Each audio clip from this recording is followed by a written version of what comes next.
When this girl walked by a small pond in the forest, she found a very interesting lizard and brought it home as her pet. She decided to visit the vet so she could take good care of it, but things wouldn't go as expected, because the moment he saw the animal, his face couldn't hide the shock. But before we start, smash the like button and make sure to subscribe if you haven't, and hit that notification bell so that you won't miss any new stories. Mia's school day was over, and she was walking home.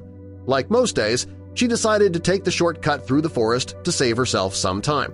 But this time, something would be different. She walked along the pathway and past the little pond when something suddenly caught her attention.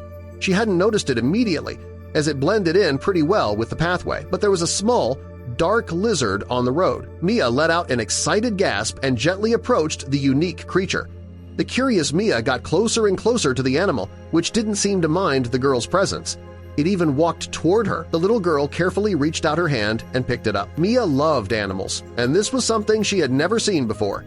In that instant, she decided to take the lizard with her and keep it as a pet. Once she got home, she grabbed the old aquarium that was just gathering dust and filled it with sand from the garden. The little girl spent the rest of the day around the newly built home of her new pet, making it as lovely and cozy as possible for Lizzie, as she had called it. When Mia's mother, Regina, arrived home, she was surprised by her excited daughter. "Come see this, Mom," Mia said as she dragged her mother to the self-built terrarium. Regina frowned as she saw the strange-looking animal, but she saw how excited her daughter was and agreed she could keep it on one condition. "I don't know what this is, so you have to get it to the vet and let him tell you how to take good care of it," Regina said. The two of them would go to the veterinarian the next day. But before that, some strange information already presented itself. When Mia was put to bed, Regina decided to do some desk research on her own beforehand. Regina scrolled through her phone, staring at the picture of the strange lizard in Mia's aquarium, which she had taken earlier. The dim glow of the screen illuminated her worried expression. It didn't take long before responses started rolling in. Most people gave Regina an unrealistic or vague guess, which did not help much. But one comment stood out pretty quickly. A user named Reptile Enthusiast 99 responded almost immediately, asking Regina to describe the creature in great detail. Something about the user's response felt urgent. Unlike the others, who speculated, this person suggested to know exactly what Lizzie was. "Can you show me more angles? And where exactly did you find it?" he asked. Regina hesitated. His messages came in too quickly, as if he had been waiting for this. Regina's unease deepened when he messaged again before she even had a chance to respond. "Listen, I need to see this animal in person. You have to be very careful. It's not just any lizard." The words sent a chill down her spine. Why was he so insistent, and what did he mean by not just any lizard? Then another message. "I can meet you before you go to the vet first thing in the morning. I'll tell you everything you need to know." Regina's breath caught in her throat. Come to my house? She indeed said that she was taking the animal there, but this man wanted to come by a bit too eagerly. That was enough for Regina. She didn't want this stranger to know where she and her daughter lived, nor did she want to meet him. Without hesitation, she deleted her post from the group and blocked him. The moment she did, a weight lifted, but in its place, even more worries about the animal's identity were added. Regina lay down in bed but found it difficult to relax. Was the little creature truly safe? Finally, exhaustion won the battle against her restless thoughts. When the alarm went off at 7 a.m., Mia was already sitting at the end of her mother's bed, too excited to wait. She couldn't stop thinking about her new pet and was eager for the vet's approval to keep it. "Mommy, get up! We have to go quickly," she said. Mia carried the small box with her mysterious pet, Lizzie, to the clinic. Dr. Billy McDaniel welcomed them warmly until Mia opened the box. The vet's face turned pale. "Stand back! Close it now!" he shouted in panic. Startled, Mia dropped the box, and Lizzie escaped, crawling across the floor. The vet quickly trapped it under a clear container. Regina, confused, asked what was happening, but the doctor ignored her, fixated on the creature. "Doctor?" McDaniel examined the animal closely, then rushed to his computer, typing frantically.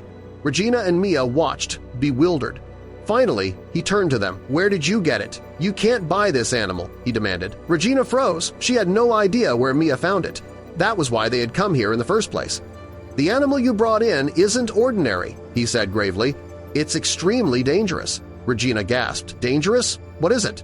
"Doctor?" McDaniel explained it was a crossbreed between a Gila monster and a tortoise, a genetically engineered species whose venom was highly toxic. "You're lucky neither of you was bitten," he added. "You'd be in the hospital right now." He continued. The creature wasn't native to their area. Years ago, scientists had discovered Gila monster venom could be used for antidotes and new medicines. To make collection easier, they had crossbred it with tortoises. But greed soon took over criminal groups, began breeding the hybrids illegally, and selling the venom on the black market. Regina's stomach tightened as she looked at her daughter, who had unknowingly brought home something dangerous. The vet insisted they needed to find where Mia had discovered Lizzie. "We must inform the police immediately," he said.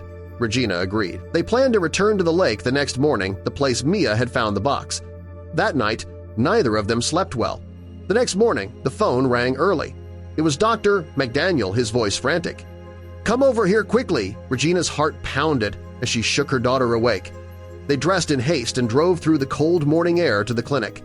When they arrived, Regina's eyes widened in shock. The glass front door was shattered, and inside, papers were strewn everywhere. It looked like someone had torn the entire place apart. This wasn't a simple break-in. Dr. McDaniel stood amid the chaos, his hair disheveled, eyes heavy from a sleepless night. "They were looking for something," he muttered. Every file connected to the crossbreed species was gone. Regina's heart sank. Mia clutched the small container holding Lizzie. She had insisted on keeping her pet overnight, and now that decision had likely saved the creature from being stolen. Regina's chest tightened. Had they taken something that dangerous people wanted? Were they now targets? Her thoughts flashed to the online user Reptile Enthusiast 99 she'd spoken with the night before, too eager, too curious. Could he have been part of this? She shivered, realizing she had almost shared their address. "I think they've been watching us," Dr. McDaniel said, pacing the wrecked office. "They must have known Lizzie was here and tried to get her before we realized what she was." Regina's hands trembled. If they were this desperate, what happens when they find out she isn't here? The vet's silence was answer enough. "They wiped everything," he said. "All research, records, and reports gone. They're trying to erase every trace that this species ever existed." Regina's voice steadied. "But they didn't get Lizzie. She's still here." "Doctor," McDaniel nodded. "Then she's the only proof left. If we want answers, we need to go to the source, the pond." The urgency was clear. Regina turned to her daughter. "Show us where you found her." Mia nodded firmly. They gathered their coats and left the destroyed clinic behind. During the 30-minute drive to the forest, tension filled the car. Mia led them down the narrow path to the pond, but what they found froze them in place. The water was teeming with countless hybrids like Lizzie, adults and infants alike. "These animals were bred in labs," Dr. McDaniel explained. "They don't belong in this ecosystem. If their numbers grow, the effects could be catastrophic." He paused, scanning the pond. "And they're venomous. People who live nearby or walk past this area could be in serious danger." Regina instinctively pulled Mia closer, her pulse quickening. "So what can we do?" "There are too many," he said, grabbing his phone. "I'll call animal control. They'll need a full team." But before help could arrive, a rustling in the bushes drew their attention. Regina turned and froze. A man stood across the pond, watching the lizards with a look of horror. Her stomach dropped. She recognized him immediately. "It's him," she whispered. "The man from online." She nudged Dr. McDaniel quietly. "That's the one who broke into your office. He's here to cover up what's left." The vet's expression hardened. He understood now. The man wasn't just a curious reptile enthusiast, he was connected to the illegal lab, part of the operation that had escaped years ago. McDaniel felt anger build up inside his body and could only muster one whisper before he started screaming. "Call the police and tell them we captured a criminal here in the forest.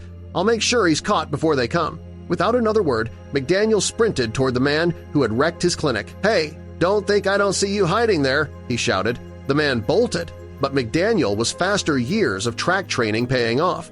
Within moments, he caught up and pinned the intruder down. Police arrived quickly. Under questioning, the man confessed he was the one who had contacted Regina online. He also admitted to working for the illegal lab that created the hybrids. His mission had been to erase any remaining evidence after the raids.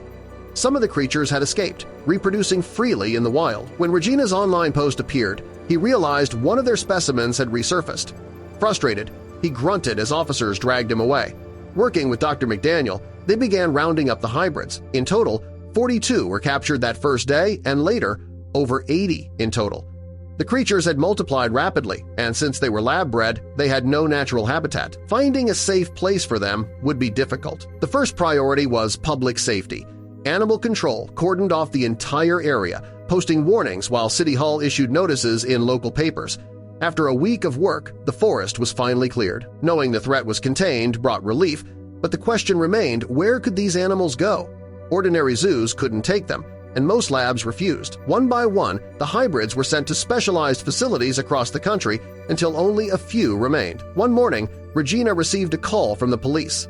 "Good news," the officer said. "The man we arrested gave up the names of everyone involved in the illegal lab. They've all been caught." Relief washed over her. "So they won't be able to do this again?" she asked. "No," the officer confirmed. "They're all facing long sentences. You and Dr. McDaniel helped make that happen."